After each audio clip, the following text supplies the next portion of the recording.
All 8 billion of us are doing metabolism at all times. This show is about learning what metabolism is, how it affects you in every way possible, from mood and mental state to performance and energy. We are all about fine-tuning the human experience for you to achieve the best self you can be. And if you are someone who loves science, curious to know how your body works and how to optimize it, then you are in the right place. This is the H.V.M.N. podcast. Hello everyone, welcome back to the H.V.M.N. podcast, and I'm your host, Dr. Latt Mansor, a PhD in Physiology, Anatomy and Genetics, and the research lead of Health via Modern Nutrition. And if you enjoyed this episode, go ahead and leave a review, and if you have any question, leave us a comment, and as always, we appreciate it if you can share it with a friend. Now, without further ado, let's get into this episode of H.V.M.N. podcast. Hi, this is Dr. Latt Mansor, your host on Health via Modern Nutrition podcast. This episode, we have Manoj Dias, who's a meditation teacher for the last 16 years and studied Buddhist meditation, secular mindfulness, breathwork, and yoga. He has trained with famous Tibetan masters and Western scholars alike, and he is also the co-founder of Open, a mindfulness app built to transform your life via breathwork, meditation, sound, and movement to strengthen your mind-body connection. In this episode, we talked about differences in secular somatic mindfulness and Buddhist meditation, the connection between mindfulness, meditation, breathwork, and yoga, and Manoj also shared some useful tips and advice for those of you who want to start mindfulness practice or restart it after a long break. We also obviously discussed the science behind meditation and mindfulness as far as focus, cognitive performance, and different studies that showed significant data. I hope this episode is as informative as it is calming for you, so please stay tuned and enjoy. Thank you, Manoj, for coming on to Health via Modern Nutrition podcast. How are you today?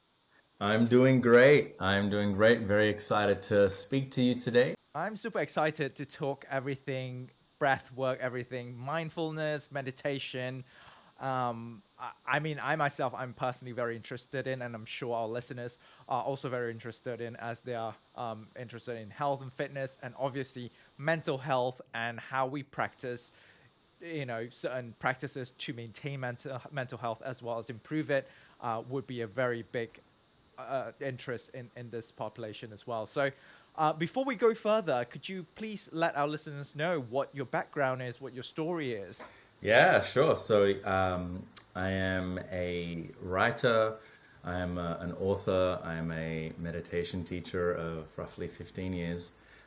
My background in meditation is both in Buddhist meditation and secular mindfulness practice. And the last 4 years, I've also been integrating a lot of breath work into my practice. Prior to that, I've also studied and trained and taught for a period of time yoga. So the whole gamut of holistic movement practices, I've kind of got underneath my belt. I am also the co-founder of a platform called Open. Open is both an online app that's on iOS and web, and it's also a studio here in Venice, California. And Open has also been very gracious and kind to give you guys, listeners, a 30-day trial as well, and I'll link the code and instructions in the description below. So you mentioned secular mindfulness, and you mentioned meditation via Buddhism. Could you tell us a little bit of the difference between, when religion is involved and when it is not? Like, what's the difference? How do you do it? Yeah, I think for simplicity's sake, I might break down secular mindfulness and Buddhist mindfulness. And it's just an easier way to wrap your head around without the construct of religion and philosophy involved. But essentially, secular mindfulness, the greatest intent of that practice is to help us feel better and live happily. And so we do that via being able to calm our minds down, by being able to regulate our emotions. As a byproduct of that, we sleep better, we communicate better, we become essentially more mindful and more aware of our internal and external experience. The slight difference when it comes to Buddhist mindfulness is that the intention isn't to necessarily feel good or feel calm. They are byproducts of the practice, but the intention is really to cultivate what we call liberation, or a sense of freedom. And the simplest way to describe what that really means is a quality where we are not at the mercy of our craving or our attachments. And so in every waking life, for most of us, we are attached to certain things, whether it's people, ways of being, ways of life, and we tend to crave things. We tend to be really motivated by acquiring certain things. And at the root of Buddhist meditation is the understanding that our craving and our dissatisfaction goes a long way to the suffering that we experience as humans. So the distinction there is that when we practice Buddhist meditation, it's not about feeling good. Oftentimes it doesn't feel good because we are either sitting for hours or we're reflecting on topics that are quite challenging. Whereas secular mindfulness is more therapeutic. So we think about it as a way to live our lives, our existing lives, without any sort of belief system, in a way that feels, in a way that enables us to live happier, more healthy lives. So from the sound of it, I mean, I'm a scientist here, so I'm looking at it objectively. Why would one want to go through the Buddhist meditation when the secular mindfulness actually brings you happiness and bring you sort of holistic sort of healing process? And then you get the Buddhist meditation where most often than not, you are sort of put in a situation where you have to confront, things that are not entirely comfortable. So why would one choose to do that? It's a great question. I love discussing this with a scientist too, which is really awesome. I think in my experience, we realize that Freud talks a lot about the pleasure principle in his work, where we tend to be orientated towards things that make us feel good most of the time, and so we'll naturally tend to seek them out. But the reality is, when it comes to life, we don't always get things that are pleasant and pleasurable. We tend to get everything. And so one way is to be able to avoid the things that are unpleasant and to be calm and peaceful. And we might avoid toxic people. We might quit a job that's too stressful. We might leave a relationship that is difficult, which are all wise things that could lead to happiness. But then there's also another belief where we can sit with and really meet the things that challenge us, which is a lot of our life. So when it comes to our stress, anxiety, depression, whatever it is, we can begin to sit with it. We can begin to understand it. And one of my teachers, Joseph Goldstein, once said that if you want to understand the mind, you need to sit down and observe it. And so much of Buddhist meditation practice is observing the mind, not necessarily applying a therapeutic antidote to the experience, but to really understand the root cause of the experience. And so an old analogy that's been thrown around a number of times is that we think of the Buddha as being the first psychologist, right? In which case, he's not necessarily giving you an antidote straight away. He's really looking at the problem, like what is the problem, what is the root cause of the problem, and what is the solution. The solution can often be a way of experiencing the rest of our lives, a way of moving through the world. And so Buddhist meditation has a strong emphasis on ethics. And so how we live our lives is just as important as the things we eat or the yoga practices that we do or the people we hang out with. How we perceive the world can also influence the kind of things that we experience in the world. Being able to train in letting go, to being able to train in non-attachment, to be able to train in compassion enables us to live happier, more healthy lives. And that's not necessarily to say one is better than the other, secular or Buddhist meditation. I think naturally most people study secular mindfulness to a point where they start to wonder, is there more to this than the feeling I'm getting of being calm, peaceful, and sleeping? And for those people, it's really beneficial to go deeper into the history of the practice, because secular mindfulness really did begin with Buddhist mindfulness.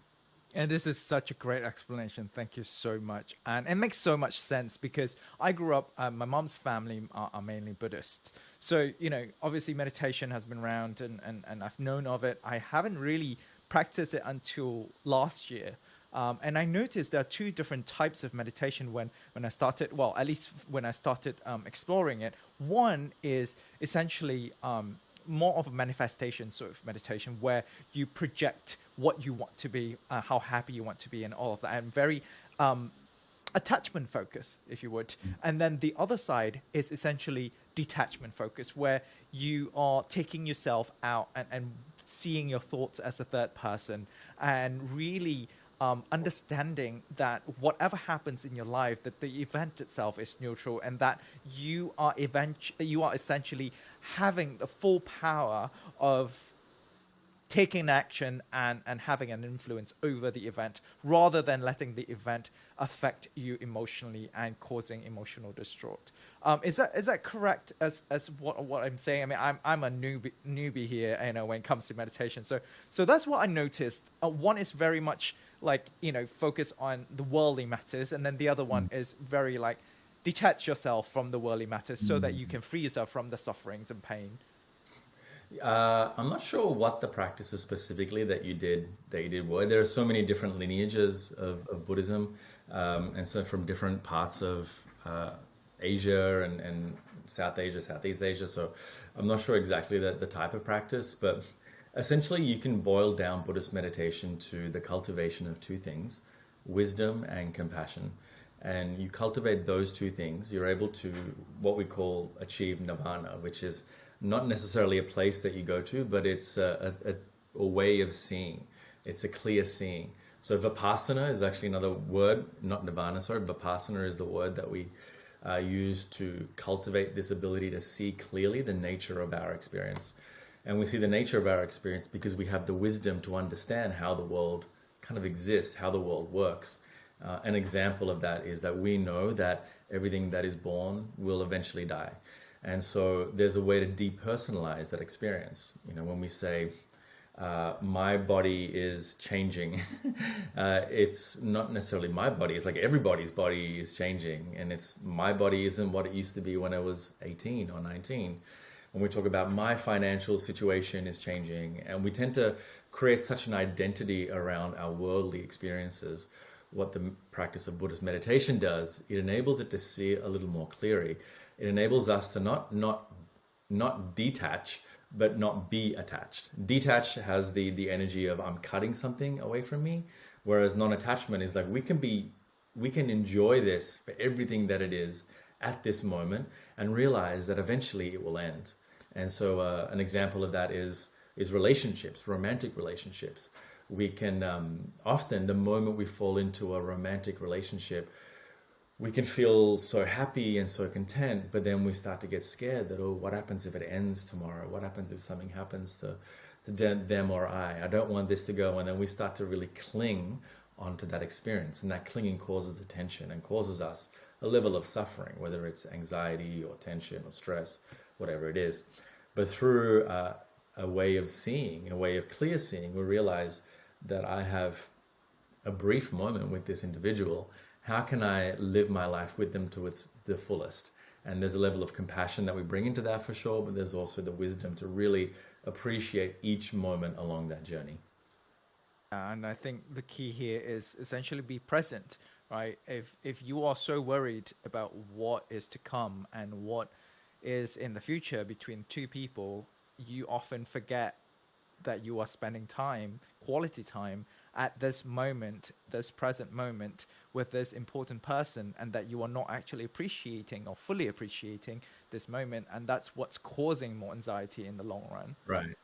Yeah. I mean, presence is the doorway to mindfulness.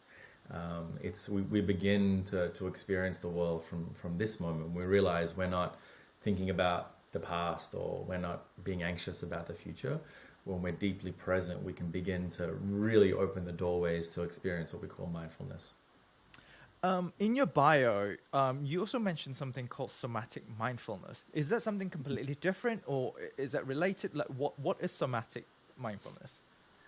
It's not necessarily something completely different. It's a way a lot of teachers these days are describing the experience of mindfulness, which is essentially evolving, from where the West has really experienced mindfulness, which has been primarily through the work of someone called John Kabat-Zinn, who really took these Buddhist practices, stripped them of any sort of dogma, of any sort of religious connotation, and made them very secular, pragmatic, and related to health. And he referred to it as the mindfulness-based stress reduction program. And for the last 30, 40 years, as we've been experiencing mindfulness, there is a popular opinion that it is experienced through the mind. We have to calm our mind, or we have to empty our mind of thoughts. And what we tend to do when we think about this and concentrating the mind, things like that, is we actually take the experience of mindfulness into the head. And it's easy to make that distinction because mind is actually in the descriptor. But really, in the Buddha's original teachings, the four foundations of mindfulness, which the Pali word for is the Satipatthana Sutta, the discourse of that. He talked about the body being the first place that you experience mindfulness. And somatic mindfulness is actually becoming more acutely aware of what the body is experiencing, because we tend to experience things first physically, and then the mind interprets what we experience. And that can either be a joyous reflection, or it can be something that's the opposite of that. So somatic mindfulness is being able to experience the world internally and externally through the space of the body. So, in other words, I mean, I've tried meditation methods from Joe Dispenza. So he talks a lot about thinking of a moment or thinking of a manifestation of your future self that you want to be. Put yourself there, experiencing it, and then feeling it. And then bring that feeling back to the present, and therefore you're almost like sort of living your future. Is that something similar? There are similarities, but in the type of meditation that I practice and that I've trained in, manifestation doesn't necessarily play a role in that. It's more about experiencing the reality of this moment as it is. With that being said, we do have types of practices called lovingkindness and compassion practice, in which we cultivate certain feelings. And when we do that, an example is, we might think of someone that we love, and we might repeat certain phrases in our mind, like, may you be happy, may you be safe. And the intention is, as we say those phrases, we notice what's happening in our body. And usually what's happening in our body at that moment somatically is the feeling of compassion or kindness that is being experienced. And the goal and the idea here is that if we can train our minds to cultivate this, that when we look at a person that we love, or a stranger, or ourselves, or even someone that has been difficult, if we can look at them through the eyes, and this is more, I'm talking figuratively, like if we can look at them through the lens of loving kindness, then we can recall the feeling within us, which feels like kindness. And there's a whole bunch of research on this. I think Kristen Neff really did a lot of research on kindness and compassion practices, particularly self-compassion practices, and the effect they have on our nervous system, the effect they also have on our sense of belonging and connection to different people. But it's essentially the same thing. You visualize it, you say it, and you notice how it feels in the body. I actually tried this loving kindness practice via Spirit Rock Foundation that I found here in San Francisco. And I went through their website, went through their YouTube videos, and it's literally as simple as that. You sit down, you think of somebody, think of yourself. And one thing that strikes me most is that they mention one thing that most people forget to be kind to is actually ourselves. They can be kind to their loved ones, they can be kind to their parents, their families, but most often than not, we forget to be kind to ourselves. And during that practice, I learned to be kind to myself, and I think that was a very powerful revelation for myself, just from experience, being very harsh growing up in Asia in terms of the expectations very high. You have to go, you have to get scholarship, you have to study overseas, you have to get, this many degrees, you have to go to good schools. And I didn't take a break and stop and appreciate myself as is, rather than being associated with my achievements, my accomplishments, and all that. And I think, for people who are listening, especially if you come from Asia, you understand, that sort of pressure that your parents, your family will put on you. It's important for us to stop and appreciate ourselves and appreciate where we come from and what we've done so far. And only then you can be happy and moving forward as well. Yeah, and I think the interesting work, Spirit Rock does wonderful meditations and retreats, and Kristen Neff, who was really, a pioneer in this field, is that we tend to put a lot of pressure on ourselves to perform. And yes, culturally, I think you and I shared that culturally, the drive to perform, The to tiger achieve. moms and the tiger parents. Right, right, exactly. And culturally, we have a culture of performance. Like we have to constantly be doing better and better and better. And that can be great, and that's wonderful, and it can be a really great motivator. But what the research has also found is that being compassionate doesn't stop you achieving goals. It actually helps you in many ways. It actually enables and develops a quality of resilience within us, where if we don't hit a certain goal or outcome, we're able to be more accepting and loving and understanding, and that enables us to rebound a little bit quicker. So there is definitely a performance benefit to being more compassionate in life. And to be fair as well, like now that I think about it, in America, Americans don't have it easy either, especially in the working world. Like as adults, I think the market is super competitive, and people often are pushed to the brink, with stress, anxiety, and all those pressure. And at the end of the day, just make sure you stop and care for yourself, and make sure that you appreciate yourself. Um, and we talked a bit on mindfulness, and it is one of many things that you mentioned that you do in the beginning, and you've done, you've been doing breath work, you've been doing, meditation, yoga. Is there a strong connection between breath work, mindfulness, meditation, and yoga, or are they separate? Can they be done separately? Are they additive to each other? Um, Mm.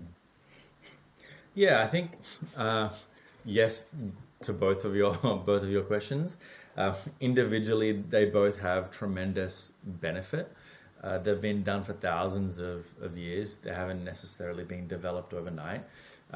Meditation has a long history, going all the way back to Kabbalic traditions, to Catholicism, and obviously Buddhism and Hindu traditions. And these days, there is the secular delivery of those practices, which have been refined over countless years of study, research, MRI scans, and everything like that. Now, breathwork has a very similar trajectory, although it's not as well known or popular. Breathwork has been around for many years. There's ancient scriptures about Tibetan practices called Tumo breathing, which has now evolved to look very similar to Wim Hof breathing. Pranayama, we know in the yogic tradition, has many different ways of showing up these days. So they're both being used individually to great effect. And combining them has an incredible ability to, first of all, have big experiences. So moments where, in meditation, perhaps you've been stuck on something. Maybe you just haven't been able to get to a certain emotion or feeling, or your mind feels too clouded that day. Integrating a little bit of breath work into that experience cuts through the noise. It bypasses the mind almost into the body, and you start to feel something. Something begins to feel open. You're able to access something deeper. At our classes, we have a weekly a weekly breath and sound class, which is 45 minutes of holotropic breathing. And people scream, some cry, people have moments of really deep insight and wisdom and knowledge. But then to be able to take that and meditate every day integrates those experiences. And I think the combination of the two is just the tip of the iceberg these days. I saw a fantastic study come out from Andrew Huberman and Huberman's lab, I think it was yesterday actually, that talked about the efficacy of meditation and breath work combined, and looking at them over a longitudinal study, and to see how that changes not only neurochemistry but also the immune system. And beyond that, the science of it is really important, but I think beyond the physiological reasons why it's good for us, on an emotional, practical level, it enables us to begin our day with a sense of calm and a sense of grounding. It enables us to be present to the people in our life that we want to be present to, and enables us to actually be able to turn off when we need to. So the benefits there are pretty limitless. And I find myself, when I first started meditation, I found that the results of meditation only shows up after 2 weeks of doing it every day. Um, is it normal for people who practice it, in the beginning, to sort of feel the results immediately, feel the results a week after, feel the results a month after? What sort of timeline can people expect to, quote unquote, feel the difference, when they practice sort of meditation or breath work? Well, it really depends. It depends on what feeling the difference means. If it's like, oh, I'm calmer, I'm sleeping well, or if it's I'm more energized, I sleep better. It also depends on the practice. Some people have activating breathwork practices, which means you essentially upregulate your nervous system. Some people utilize down-regulative practices, which means you can calm down. And it also depends on the style of meditation. So, no meditation is exactly the same. But if you use, a basic mindfulness meditation practice, which is probably the most researched, they say, 15 to 20 minutes a day for 2 to 3 weeks, you can begin to see neural changes. You can see increased gray matter in the hippocampus. You can see the prefrontal cortex beginning to change. You can, frontal cortex, for those that are listening, is synonymous with emotion regulation, short-term memory, and decision making. And again, this is not something that we can see necessarily, like when we go to the gym and you can see your muscles getting bigger or your abs getting bigger. It's just something you begin to feel, and it's a lot more subtle. Breath work, on the other hand, is a lot more immediate. You do a 10-minute breathing exercise and physiologically something has shifted. And that's why the combination of the two is so wonderful. You have something that's more subtle and can take a little bit of a longer time, but it has probably more benefits long-term, a meditation practice. And you combine that with an immediate state shift, which is what breath work offers. And the combination of the two really enables you to develop a deeper relationship with your body. Amazing. I'm definitely going to try. I mean, I've only done breathwork once at Open, actually. A few months ago, we did an event there, H.V.M.N. and Open. So I'm definitely interested to see, just from a scientific point of view, just from an investigative point of view, like how would I feel different? Because when I talk about feeling different after meditation, I can feel the clarity of my mind. It's especially true when there is a clutter, when there is a lot going on at work, when there's a lot going on in personal life, and then I'm trying to organize everything in my mind and make sure my life is in order. And I'm able to take myself out of that clutter and see it from bird's eye view and really organize that. And that really helps me organize my life, essentially, and also give a sense of peace of mind when that happens. And essentially, when you are at peace, you are calm. And when you're calm, you can make better decisions. So it's all linked together. And I'm glad you mentioned the studies that have been shown and Huberman Lab and all that. Let's dig into that a little bit more, because I know our audience, we all love science and data and dig in deep onto what that shows. I mean, I found out about meditation via Dr. Amishi Jha on School of Greatness podcast.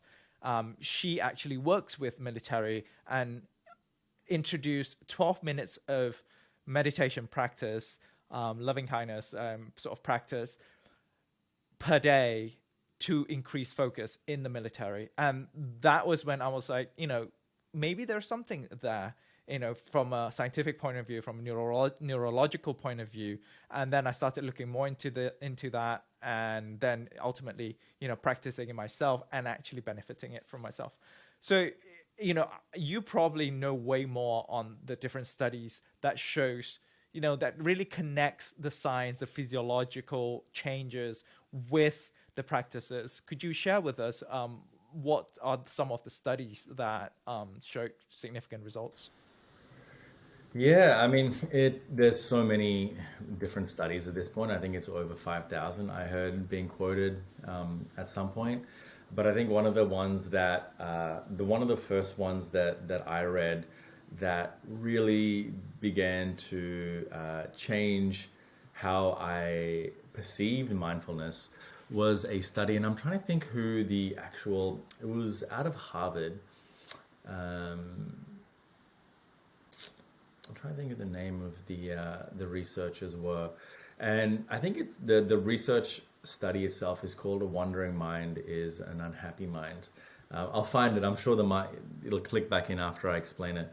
But essentially, this piece that came out around 2015, could even be a bit earlier, it showed that the human mind essentially wanders every 8 seconds. And so that's been shrinking year on year for the last decade, or even before that. And the research also looked at, are we happy with our wandering mind? So the fact that we might be thinking about different things, are we happy about that? And from memory, what the researchers actually did is that they set up like a phone app, and that throughout the day they would get a message, and the message would be, "What are you doing? Are you happy?" Like something along the lines of that. And essentially, the research came back and said that most people are generally unhappy, but where they are the happiest is when they're actually focusing on the task at hand. And so the research concluded, I think 46% of our day, our minds are actually somewhere else. And where they are is usually on the past or the future, planning, analyzing, scheduling, remembering, ruminating. And first of all, that's wild to consider almost half of our life we're not present to. So that was like the first red flag for me. I was like, wow, like that's really, that's quite alarming. But then it showed that, regardless of where our mind is, like if we are at work and we're actually focused on work, we're actually happier doing that. It gives a lot of us something to really consider and to contemplate, really, is that it doesn't necessarily mean we have to be on holiday. It doesn't mean that we have to be dreaming about a future state in which we're going to be happy. But if we're just there doing what we're doing, we tend to report greater levels of happiness. So I think that's like the first one that came to mind with your question, that I feel like it's on the tip of my tongue who the researchers are. But I think if you Google "a wandering mind is an unhappy mind," the research will actually come up. So that would be that's the one that I generally tend to share with a lot of people when I talk about this. And with this study that you just mentioned, like just from, just me thinking about it from a scientist point of view as well, I would push the author to answer a level further, whether is it the wandering mind that is causing the unhappiness, or is it the unhappiness that's causing the wandering mind? Because as you said, if we are wandering, we are thinking about past, future, we're thinking about planning, we're thinking about problems, right? Essentially, are our problems causing our minds to wander? And by focusing our mind, we are not thinking at those sort of unhappy things, or put those aside, and therefore we are happy. Then it'll be interesting to find out from a scientific point of view, like, is it association or is it causality? Right, and I don't think I'm doing it justice. And the name of the researchers are Killingsworth and Gilbert. There you go. I knew it was just on the tip of my tongue. Killingsworth and Gilbert. But yeah, it is a really interesting study. There's also a bunch of research that has happened since then, and a lot of it isn't conclusive, to be completely honest with you. It's not like there is one fundamental piece of research that shows that meditation is a panacea. And to be honest, I tell people it's not. Meditation isn't going to fix your life. It's not going to solve all your problems, which I don't think there is one panacea for any of that. But it does give us the tools to be able to navigate our lives. It gives us the wisdom and the understanding to make better choices, perhaps. And so that's where the real power in meditation practice can come through. Yeah, and we talk about this on the show quite often, is that the human body is very, very sophisticated. And therefore, everything that we do, or everything that we implement, whether it's a lifestyle change, whether it's exercise, whether it's diet, whether it's meditation, they're all tools in order for us to optimize little bits of our lives, or little bits of the aspects of our lives that we can optimize. And ultimately, together, they work in wondrous ways. And honestly, though, like that's why I asked about the science, because just me thinking about it from a very critical point of view, I don't know how you would run an experiment where you can quantify the effects of meditation, because first of all, happiness is very subjective. Happiness itself is very hard to define, right? And then if you want to measure, I guess you can measure, like Huberman's lab, brain signaling or functional MRI, you can do that. Immune system, you can do that as well. But as far as mental clarity, for example, how do you measure that? Right? I guess a cognitive test to a certain extent, the ability to focus, like what Dr. Amishi Jha did, that could potentially show the ability of your mind to focus and essentially take that wandering mind away from for X amount of minutes or X amount of hours. That could be useful for specific situations where you need to work, or for the military, for example, where you need to focus at all times or as much as possible. So, we, spent about half an hour talking about concepts, talking about the background. I'm sure our listeners are dying to learn more from you as an expert in terms of what can they do, right? So if a beginner haven't done meditation before, haven't done mindfulness practice, how do they even begin? Where do they go? There's so many, like you said, there's so many different types of meditation. There's so much information out there. I Googled it myself, and I literally just by chance picked two that I thought could be useful, and I did. And I'm sure there are many more out there. Like, where to start? Yeah, I mean, you're not wrong there. There's so many different meditation apps, mine included. There's books, there's teachers, there's YouTubes. There's also an expansion of the definition of what meditation is as well. So, if you look on YouTube, there's a whole host of different things.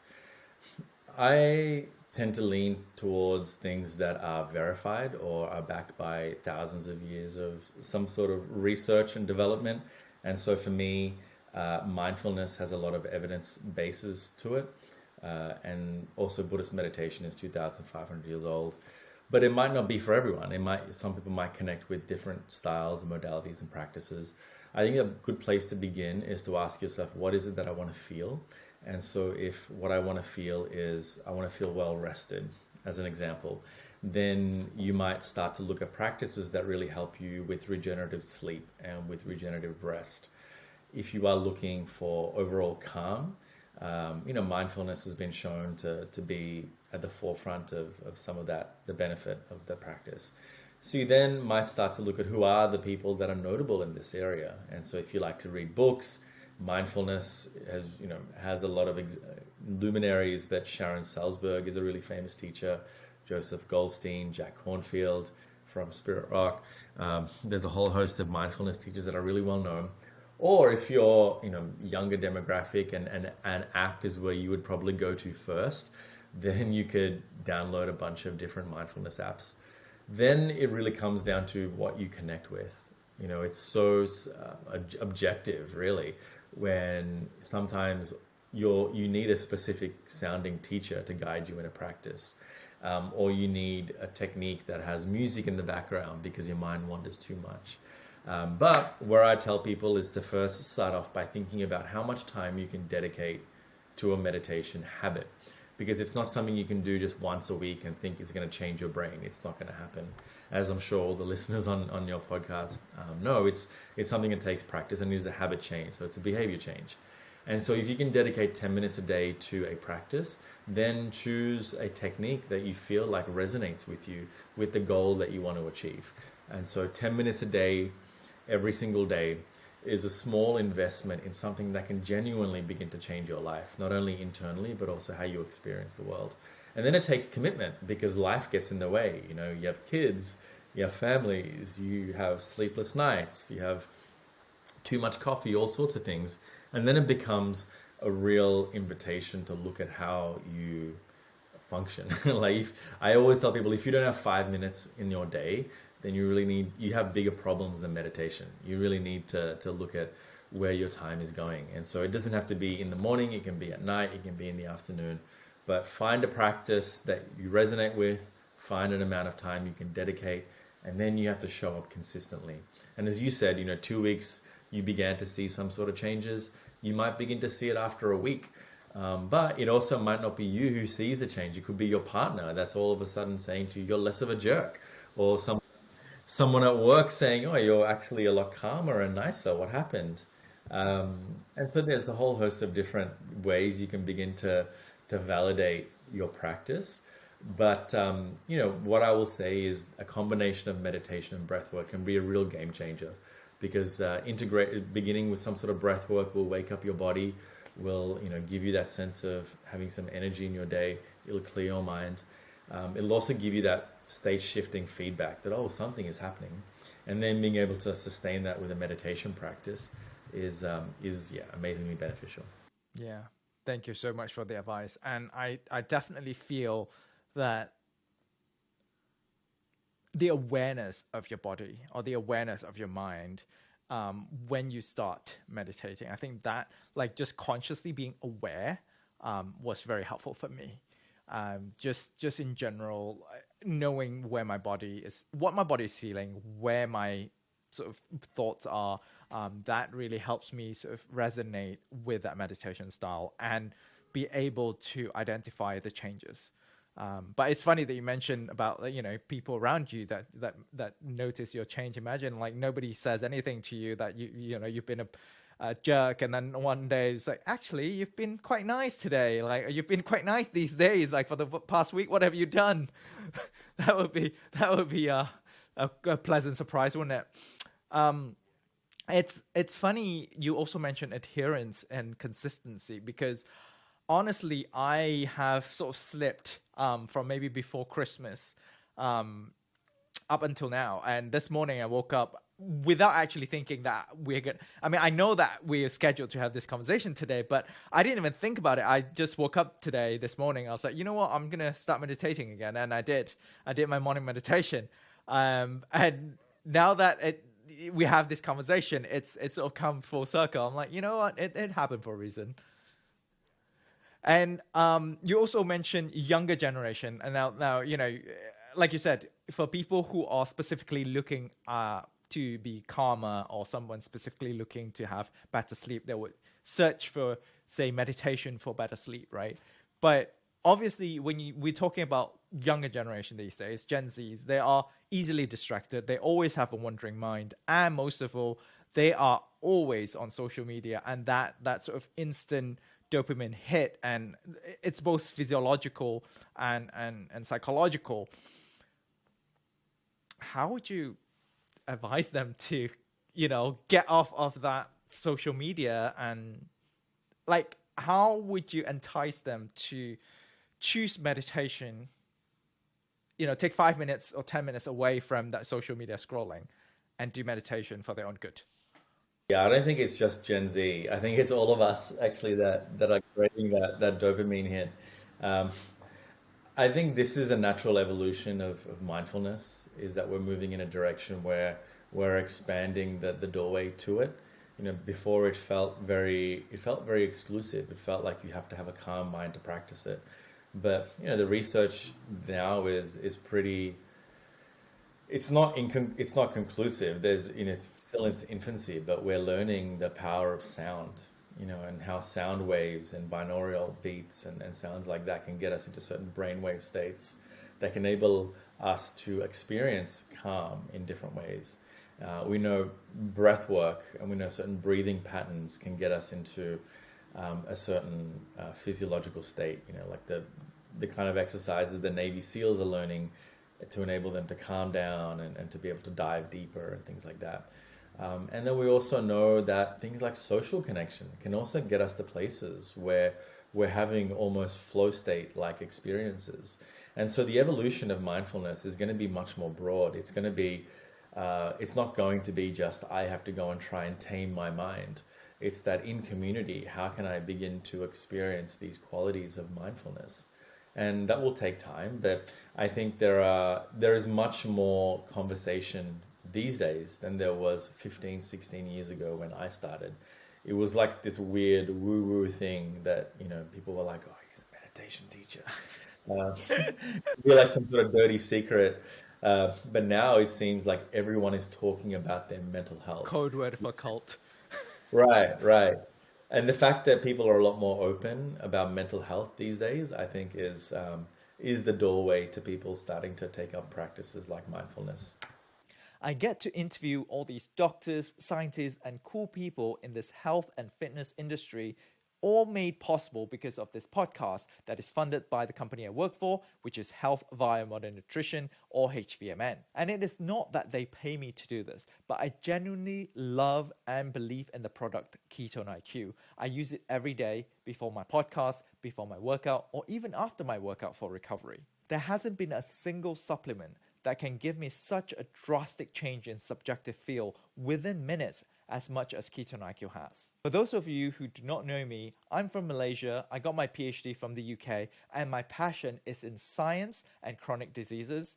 And I believe it is all about transparency, scientific integrity, and about sharing with everyone so that everyone can benefit from it. And if you like this content and our work, please do support us by liking, leaving a review, or sharing with your friends and families, or even buying a shot of Ketone IQ at any Sprouts nationwide in the US, and the first shot is on us.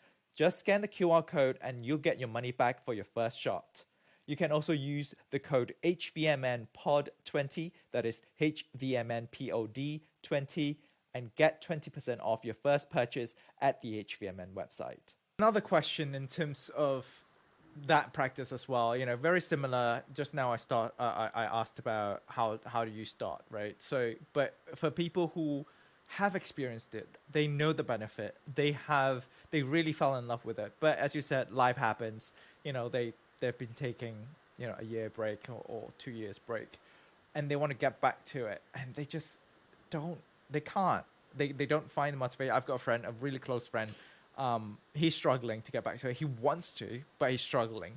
What's your advice to people like that? My teacher recently shared a really beautiful piece of insight. His name is Sokni Rinpoche. He's one of the greatest Tibetan meditation masters probably the world has ever seen.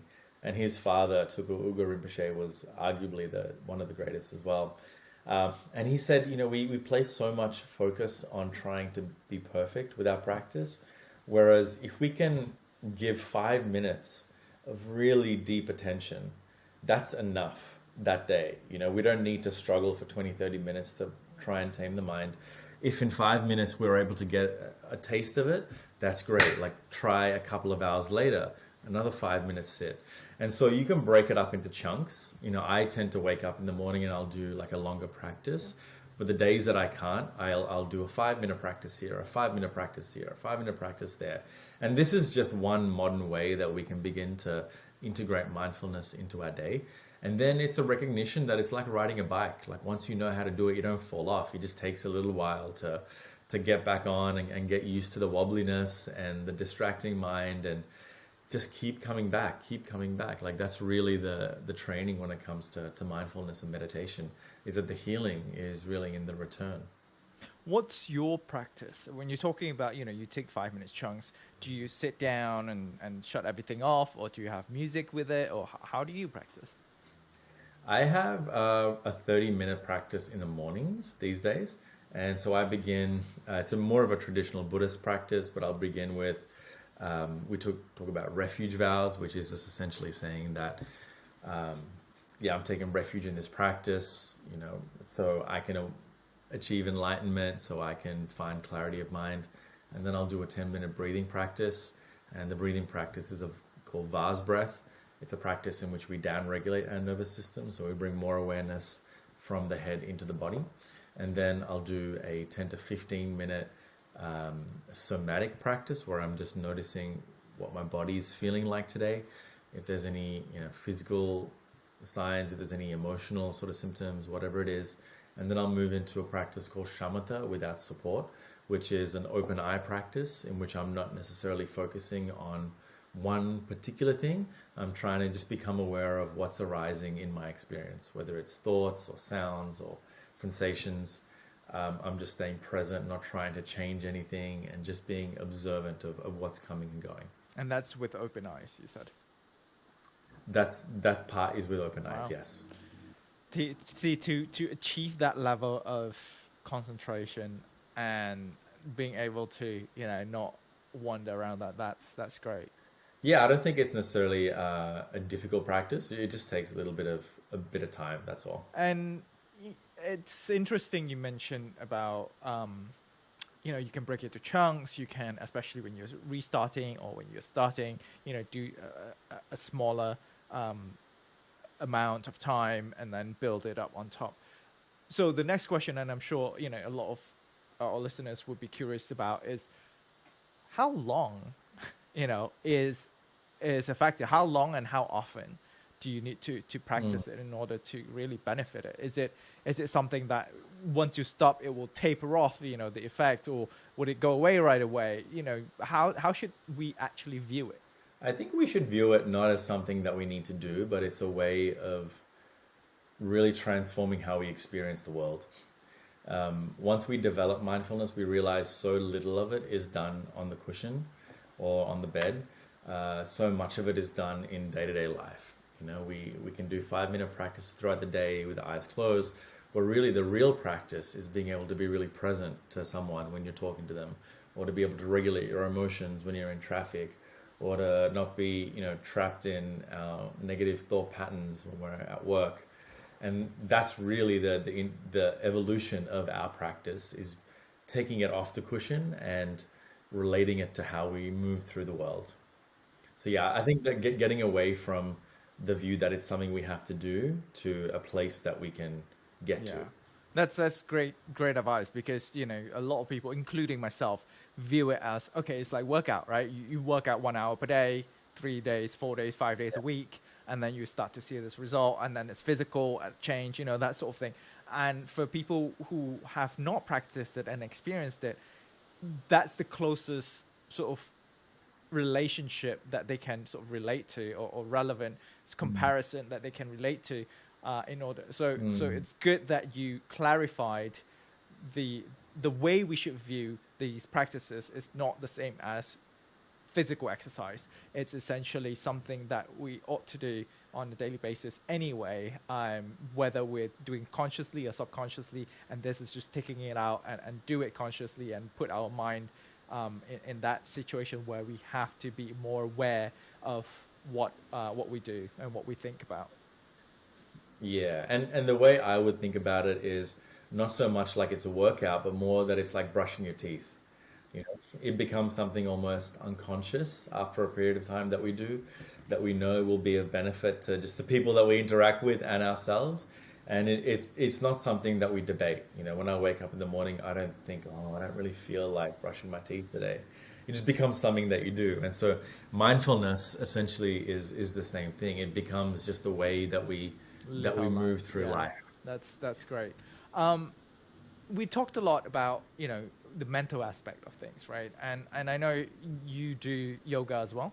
Let's talk a little bit on the physical aspect of things, right? Yeah. How does yoga play into role of this, of breathwork and mindfulness? And then the last question is, do you think nutrition um, has an effect in mindfulness practice? Yeah, I mean, I'll go straight to that. I think nutrition plays a huge role. Um, I think, and I'll speak for myself, that not having a lot of understanding growing up around the power of nutrition, I didn't realize how it actually affected my mental health. So I ate a lot of sugar, ate a lot of fatty food, and when I become emotional, I binge eat and then I suffer, right? And so over the years, as you become more mindful, as you become more aware of your mind, and as you become more aware of your body through practices like yoga, you start to realize, ooh, like this, eating this thing actually doesn't feel good. So somatically, you begin to understand, oh, this nutrition will help me, and this nutrition won't help me. So the three are really interlinked, and yoga practice is another form of mindfulness. Really, you're bringing awareness to our physical body, and we're cultivating an understanding of mind under periods of stress, and it really supports what we do with the mind. It doesn't take it away. I also think about yoga as being a recovery exercise as well, in which, once, if we don't, like, I weight train 3 days a week. So in between those weight training days, I'll do yoga practices to bring more awareness, to be able to help me with my recovery. And it's also quite, it works synergistically with the other elements of a mindful toolkit per se. That yoga is something that I have been struggling with. I first of all, because I always tell I mean, it's an excuse for myself, and I know that I'm inflexible, right? But then, I try to live like 5 times a week, and by the time I Mm, finish lifting, I'm like, I'm too tired to do any more. And yoga and this mm. and that. I'm like, I should stretch more, and I know that, and I try to nowadays to stretch and foam roll before I start the exercise so that I don't have excuse. Because if I leave it at the end, that's when I'm like, my mind is like, let's skip that, let's go home and have food. Yeah. Yeah, I don't blame you. So, it has been a great conversation. Is there any closing remarks you would want our listeners to take away from this whole conversation on from the importance of mindfulness to the differences in different meditation practices to having breath work and yoga as complementary practices in order to optimize mindfulness practice? I think we're already mindful in our life.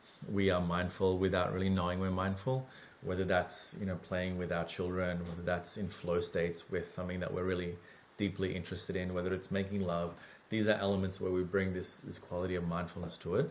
But if we understand the real power of mindfulness, we can begin to infuse other aspects of our life with that, be it how we view food, be it how we view ourselves, be it how we interact with the world. It can really support the longevity of ourselves, our lives, our happiness. And it's also something to consider as we start to see the pressures of modern life aren't getting easier. It's actually getting harder. So we need a way, we need a tool to be able to help us relax our minds and to help us see clearly the nature of our experience. So a good place to begin is just to start and to experiment and to see how it goes and to be curious about the changes that are occurring. Yeah, thank you so much. And again, you guys who are listening, who are watching, I will add the link to Open in the description. You can go check them out, and I'll add Manoj's social handles as well. Go follow him. Check out his contents, his advice, and all that. So, yeah, thank you again for being on Health via Modern Nutrition podcast. And it has been very enlightening.